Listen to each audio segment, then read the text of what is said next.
Edward Packard at the helm, Paul Granger on the pencils, and giant chins galore. And you, a young kid on a supersonic jet getting kidnapped by aliens over the Atlantic Ocean. You are on a flight from New York to Paris, probably to visit your uncle. It's a choose-your-own-adventure. You're just minding your own business, reading a magazine, when the captain informs everyone that they are currently halfway across the Atlantic at the coordinates latitude 54, longitude 40. Do pilots actually give out random coordinates like this? Is this a thing? When you look out the window hoping to see Greenland, you instead see a long gleaming cylinder.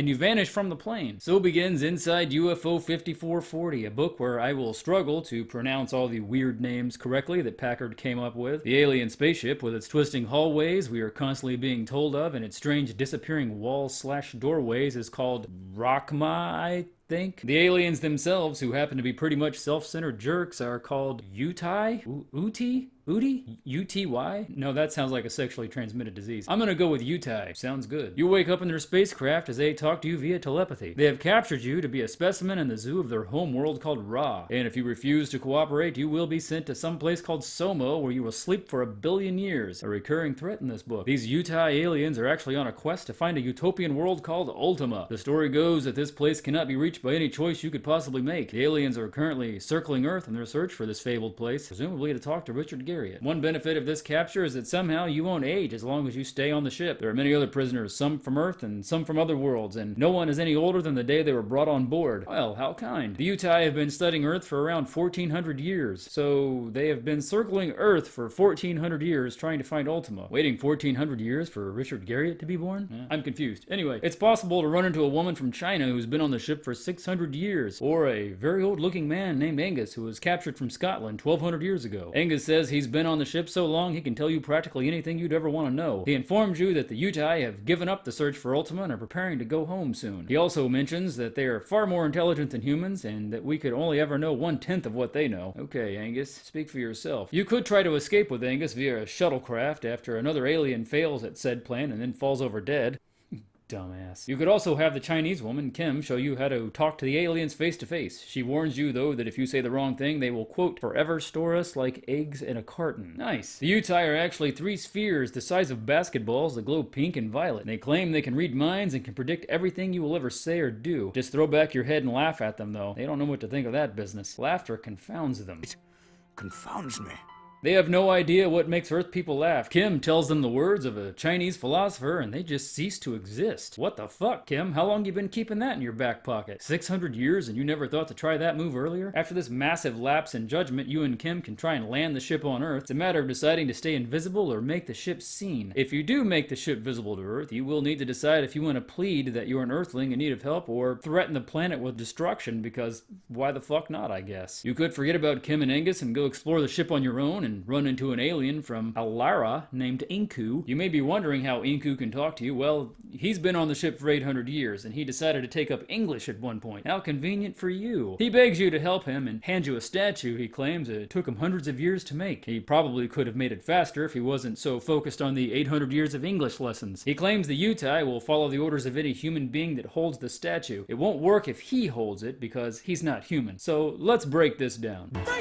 This being takes hundreds of years to create a statue that has the power to save him from his captors that he himself can't even use. He creates this in the hopes that somewhere on this sprawling ship he will find an Earthling, because it only works if a human holds it. Talk about a long shot. This Inku fella is a true blue big picture kind of guy playing the goddamn long game. You can take his statue or walk off without it. The statue is a replica of one of the Easter Island heads, and it actually works. The Uti really will do whatever you say because they think that if you have this statue, you can lead them to Ultima. Inku, however, asked you to demand that the Uti take the spaceship to Inku's homeworld, so you can honor his plea and tell them to go to Alara, or you could say the hell with him and demand they take you home instead. Choosing to go to Earth means Inku will end up in a zoo on the planet Ra. He's not super happy about it, but hey, he needs to learn to not trust humans, and you've just given him a far more valuable lesson than his 800 years of English school and 100 years of statue carving classes. From here, you can demand the ship land in the United States or on the Island of the Gods. Totally up to you, because that's pretty pretty much the point of these books. Or you could have walked away from Inku and left his statue behind. In this branch, you run into an alien named Quali, who looks like an enormous egg with 4 spindly legs and 4 tentacle arms. He offers to show you to the Forbidden Chamber. He admits he has no idea what the hell it is, just that it has to do with time. The Forbidden Chamber is actually a weird room where everything ages backwards and it has no conceivable way out. You have a conversation with a grown man in the body of a baby. He mentions he will be dead in 18 months, yet he's kind enough to refer to this room as the Utai's greatest invention. Always look on the bright side, I guess. This baby man is a real glass half full fella. You might also wind up with a weird headband on you that makes you feel strangely comfortable. You can run into one of the weirdest looking aliens ever and escape with him back to Earth, where he could wind up living in the ocean and freaking people out for years to come. Or you could meet another fuzzy alien named Brew and escape to Earth with him instead. And now it's time for the really out of left field story branch. Every choose your own adventure seems to have one, and this plotline Quali informs you that the Utai are planning to rob the Metropolitan Museum of Art, along with a robot gang, and maybe you could offer to help them and then try to escape during the robbery. You just have to keep all thoughts of escape out of your brain until the moment you do it, though, because they're mind readers, you see, and you might get nabbed by the police going this route who don't happen to believe your alien kidnapping story. You could try to think of a different way to escape and instead spend weeks viewing information the Utai have collected about Earth. You get answers to mysteries of the universe not yet solved by humans. One day the Utai decide you're basically too smart for your own good and inform you that you're definitely going to the zoo on Ra, and that if you refuse, it's the big billion-year sleep on Somo. At this point, it's up to you to say something that will trick them into letting you go. You, a kid versus super intelligent mind-reading basketballs. Do it! Flipping through the book randomly leads you to notice an illustration you haven't seen yet. Holy shit, it's Ultima. Another ending, where you actually get there. And looking through the rest of the book for the page that led to it is a fruitless search. The only way to get this ending is to cheat and just go looking for it. You really can't get to Ultima by following directions and choices. Hey kids,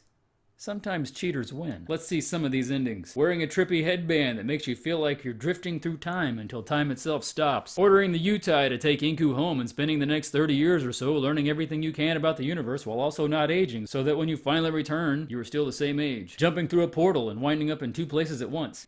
Dumbass. Having difficulty remembering what happened when you're back home, but finding a strange pebble in your pocket. When you try to throw it at the trash, you remember you were captured by aliens, but figured no one's going to believe you. Crash landing the ship in the United States due to a programming paradox. Coming back home, but not being able to remember what the hell happened, although the story about a missing passenger on the jet seems familiar. Aging backwards into a baby and ceasing to exist. Mopo, a super weird alien, becomes an advisor to the nation's leaders and brings peace to Earth. What a swell guy. Being eaten alive by a giant purple-headed spider. Yelling, "I am Napoleon," over and over to the Utai, which does not please them. They send you for further studies. What the hell? Escaping with Brew, but he gets shot on Earth and flies away.